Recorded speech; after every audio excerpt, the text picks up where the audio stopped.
Welcome to another deep dive. Today we'll be exploring Viktor Frankl's Man's Search for Meaning. Such a powerful book. Really is. We'll be using excerpts to explore just how Frankl found meaning in the horrors of the Nazi concentration camps. And of course, how those insights went on to form the basis of logotherapy. And we'll look at how it can help us all navigate challenging times. You know, it's incredible he takes us on this journey from utter despair to, well, a surprisingly hopeful perspective on what it means to be human. Absolutely. The book starts with Frankl arriving at Auschwitz, Yeah. and you can just feel that immediate shock. Yeah, the dehumanizing intake process. Right, becoming just a number. That stripping away of identity. Yeah. It's clear this initial shock went beyond just the physical brutality. It was like a dismantling of the self. He talks about being separated from his friend and later seeing the chimney where his friend was cremated. Oh, God. And when Frankl asks a prisoner about it, the prisoner just replies, "Shit." Wow. It's so stark. Really does kind of encapsulate the atmosphere of the camps, doesn't it? It does. That casual disregard for human life, that crushing weight of reality setting in, Then there's the anecdote about Dr. M, yes, a senior inmate. advising Frankl to look fit for work, because even a limp could mean selection for the gas chamber. That's right. What struck me is how this encounter already hints at the psychological adaptations needed for survival. It really wasn't just about physical strength, Right. but projecting this facade of resilience, even when, even when your spirit was breaking. That calculated performance was crucial to survival. And this leads right into that second phase Frankl describes. Apathy. Like a numbness. It's as if the constant threat of death, the horrific conditions, just force this emotional A numbness. defense mechanism, right? Yeah. A way to cope with that overwhelming trauma. Frankl calls it cultural hibernation. Interesting. Even discussions about politics or religion, they kind of fade away. Wow. Survival becomes the sole focus. He talks about the Muslim men, the ones who'd given up hope, Heartbreak. essentially walking corpses, destined for the gas chambers. It makes you wonder what the difference was between those who succumbed and those like Frankl who persevered. Well, that's where I think Frankl's journey takes a turn. Okay. He realizes that even in Auschwitz, he still has one essential freedom. Which is? The freedom to choose his attitude. That is profound, especially in that context Right. where so much was stripped away. He describes witnessing a man dragging a corpse, and he's just struck by how callously it was handled. It's like it was nothing. And he talks about being beaten for helping another prisoner carry a girder. Awful. And the insult hurt more than the physical pain. I can imagine. These moments of dehumanization, they're pivotal. Yeah, because it leads him to understand that, yes, the Nazis could control his environment, his body. But they couldn't control his inner world. Right. His thoughts, his beliefs, his attitude. And this becomes the foundation of logotherapy. Absolutely. It's not about denying suffering, but recognizing that even within that suffering, we have the power to choose our response. It's where the meaning-making begins. So how does this actually play out for Frankl in Auschwitz? How does he find meaning in those dehumanizing circumstances? Well, one powerful example is his love for his wife. Didn't even know if she was alive. But even the thought of her, of their love, it became a source of strength. He describes her presence as being more luminous than the sun. It wasn't just memory. It was this force that kept him going. Right. And that speaks to this idea that meaning isn't always found in, big achievements or external things. It can reside in the deepest, most personal connections we have. He also talks about humor. Oh, yes. Like the surgeon anticipating hearing, action, action, even after the war, Yeah. because of the foreman's constant commands in the camp. It almost seems unbelievable that they could even find a way to laugh. Doesn't it?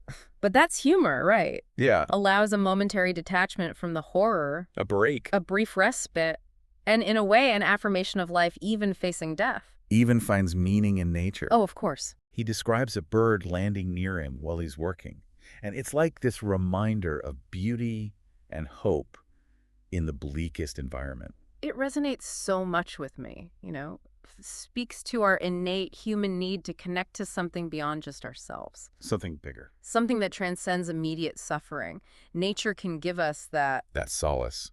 sense of wonder. Meaning can surface in the most unexpected places. Even in a concentration camp. He also highlights the importance of his inner life, his spiritual freedom. Right. He talks about mentally reconstructing a manuscript that he'd lost when he arrived, Wow. composing speeches in his head, Really? engaging in intellectual debates. It's like he was building a whole world within himself. That the guards couldn't touch. Exactly. It's incredible. A testament to the power of the mind. To find purpose even in the most limiting circumstances. And it feeds directly into logotherapy. That idea that our primary drive is the will to meaning. So far, we've seen how Frankl found meaning in love, humor, nature, and his rich inner life. But he also emphasizes the importance of work, which might seem surprising, given the horrific forced labor in the camps. Right. But he's not talking about work in the traditional sense. Okay. He sees even the most menial tasks, when approached with the right attitude, as an opportunity to exercise responsibility, to make a choice, to exert control over his destiny. So it's about finding purpose in action, even when that action is dictated by those brutal circumstances. And this seems to be a key part of his theory of logotherapy, that meaning is something we actively create, not passively receive. And that leads us to the next stage of his journey, how these insights become a coherent theory of meaning-making and how that theory can apply to our lives, even outside those extreme circumstances. Let's dive into that. Picking up where we left off, Frankl's time in those camps, it wasn't just about survival. It was this crucible where he forged his theory of logotherapy. That idea that our primary drive is the will to meaning. Exactly. And you mentioned earlier that this drive, if it's frustrated, can lead to what he calls the existential vacuum. Right. What does that look like? Well, it's this state of emptiness, a lack of purpose, often comes with, feelings of boredom, apathy. Even despair. Yeah. Frankl saw this existential vacuum as a prevalent issue, particularly in modern society. Okay. Where those traditional sources of meaning, they've maybe lost their grip. So how do we combat that? How do we actively cultivate meaning in our lives? Well, Frankl gives us a framework. Okay. He proposes that meaning can be discovered in 3 ways. 3 ways. First, creating work or doing a deed. So, like finding a vocation. Yeah, a purpose that goes beyond just our own needs. Contributes to something larger. Exactly. Could be through our jobs, creative pursuits, even just acts of service to others. It's about that sense of accomplishment. Contribution. The second one he outlines is experiencing something or encountering someone. Right. This seems to tap into human connection. Absolutely. And appreciation for the world around us. So cultivating that openness. Receptivity to beauty and richness. Whether through love, friendships, art, nature. It's about finding meaning in those moments of connection and wonder. And the third, perhaps most challenging one, is the attitude we take toward unavoidable suffering. Yeah, this definitely ties back to his experiences in the camps. It does. That even in the darkest moments, we have a choice. In how we respond. Right. It's about acknowledging that suffering is part of life. We can't always control what happens. But we can control our attitude toward it. And in finding meaning within that suffering, we can actually transcend it. Even grow from it. Exactly. But how do we actually do that? It's easy to say, find meaning in your suffering. Right. But the reality is much harder. Well, Frankl offers some tools. One technique is paradoxical intention. Oh, you mentioned that earlier. It's about confronting our fear by wishing for the very thing we're afraid of. Like that example of the physician who was terrified of sweating. Yes. And by intentionally trying to sweat, he overcame his fear. It does seem counterintuitive. It is, but it works by breaking that cycle of anticipation and dread. That fuels anxiety. By embracing the fear, we disarm it. So how can we apply that to other areas? Think about any situation where you feel stuck, In that pattern of anxiety. Public speaking, social situations, even creative blocks. Identify the fear. And instead of avoiding it, lean in. Wish for it to happen. Exaggerate it in your mind. You might be surprised.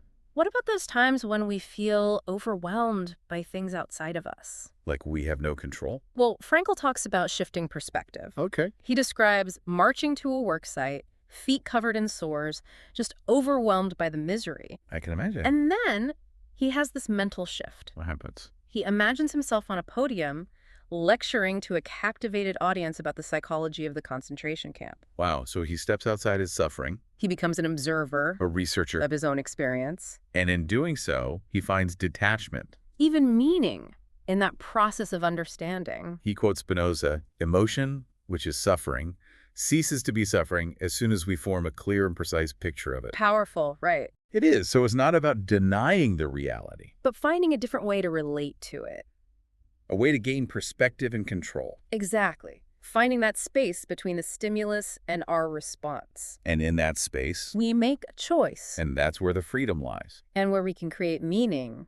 Frankl also emphasizes that even when facing unimaginable suffering, we have a choice in how we respond. He contrasts those Muslim men, the ones who'd given up, with those who, maintain their inner strength and dignity. He's not saying it's easy, No, it takes incredible courage and resilience to find meaning in those circumstances, but the capacity for meaning-making is always there. even in the darkest times. He talks about finding moments of joy in a simple piece of bread, a beautiful sunset, Finding those glimmers of light. sources of hope to sustain us, It speaks to the idea that meaning isn't always, these grand achievements. external validation, It can be in the simplest things. the way we choose to perceive the world. Exactly. But what about when we face real, unavoidable suffering? Serious illness, loss of a loved one. Where it feels like life has dealt a really unfair hand.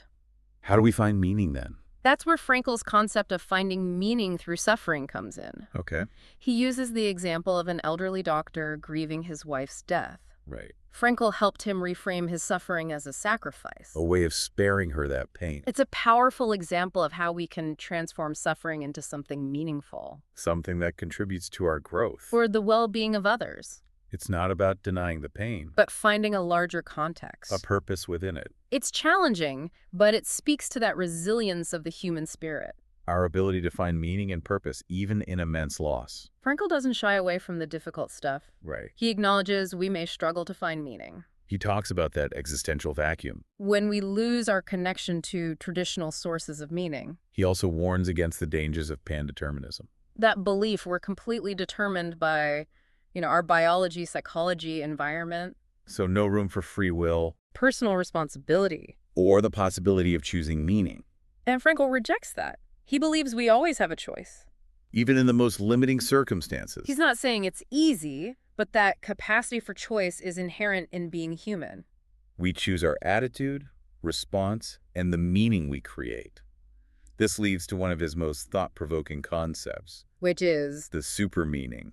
yes. What exactly is that? Well, Frankl acknowledges there are limits to human understanding, We may never grasp the ultimate meaning of life. or the reasons for suffering. He uses that analogy of his daughter asking about the good Lord. She points out that if God sent her recovery from measles, he also sent the measles in the first place. Right, it highlights the limitations of our perspective. There are things that remain a mystery, A super meaning. that transcends our ability to fully comprehend.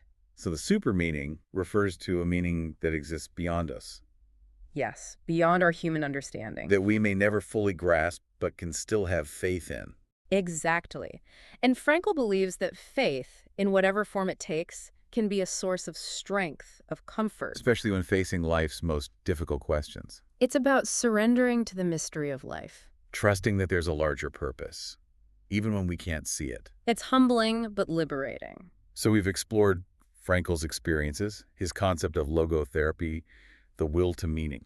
Different avenues for finding meaning. We've touched on the super meaning, the importance of accepting that some things may always remain a mystery, But there's one crucial aspect we haven't fully explored yet. which is, Responsibility. yes.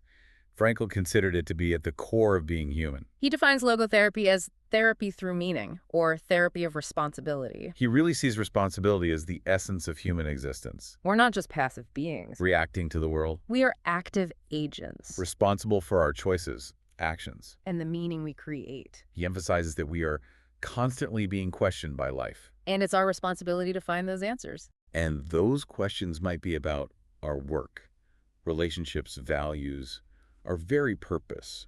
How we answer them defines who we are. It's not about one grand answer to the meaning of life. It's the ongoing process of discovering and creating meaning in each moment, each decision, each encounter. It's embracing the responsibility of living a life that is authentic, purposeful, meaningful. And this leads to one final exploration, how this concept of responsibility plays out in our lives. So we've been talking about responsibility as this central theme in Frankl's work. Yeah. And what I find interesting is He doesn't present it as a burden, Right. but as this essential part of what makes life meaningful. It's crucial to see it that way. Frankl isn't talking about, some moralistic or guilt-inducing kind of responsibility. Right. It's about recognizing we have agency. Even in difficult circumstances. We have the power to choose how we respond. Shape our attitude. Create meaning. And he gives a really powerful example in the book. Oh, yes. When he recounts the time he was offered a chance to escape from the camp. Right. With a colleague. And at first, he's tempted.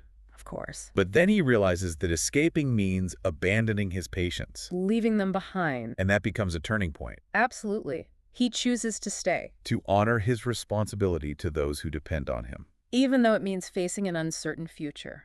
And in that choice, choosing responsibility over self-preservation, he finds this profound sense of purpose. Inner peace. It's a stark reminder that sometimes those most meaningful choices They involve sacrifice. and in fulfilling our responsibilities, we often discover a deeper purpose. Frankl also warns against what he calls provisional existence. Well, that's interesting. This idea of living life on hold. Waiting for some future event. Before we allow ourselves to be happy. I think so many of us fall into that trap. Don't we? I'll be happy when? When I get that promotion. When the kids are grown. When I retire. It's a dangerous mindset. Because it robs us of the present. Prevents us from engaging with life and finding meaning now. He argues life doesn't owe us happiness or fulfillment. It's up to us to create those things. Regardless of circumstances. He uses a great metaphor. What is it? Compares the pessimist to a man watching his calendar grow thinner each day. With dread. But the person who lives actively and responsibly, they're like a man who takes each day and files it away like a precious memory. Each day is a valuable experience. Full of opportunity. It's not about how much time we have. But what we do with the time given to us. It's a powerful reminder to savor each moment. Find that richness, the beauty, even in the ordinary. Brings us back to the core of Frankl's message. How do we find meaning? It's not passive. Not waiting for it to find us. It's active creation. Through our choices, actions, responsibilities. And he's provided us with a framework for understanding it. And those tools like paradoxical intention, dereflection. But help us overcome anxieties and find meaning now. But ultimately his greatest gift. It was the reminder that we have that power to choose meaning. Even when facing suffering and adversity. And that power is in our ability to take responsibility for our own lives.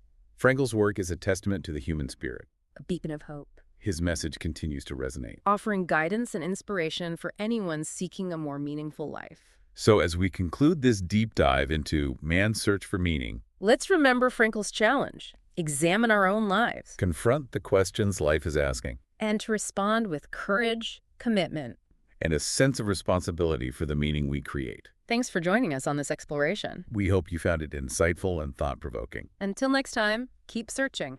Keep creating. And keep living with meaning.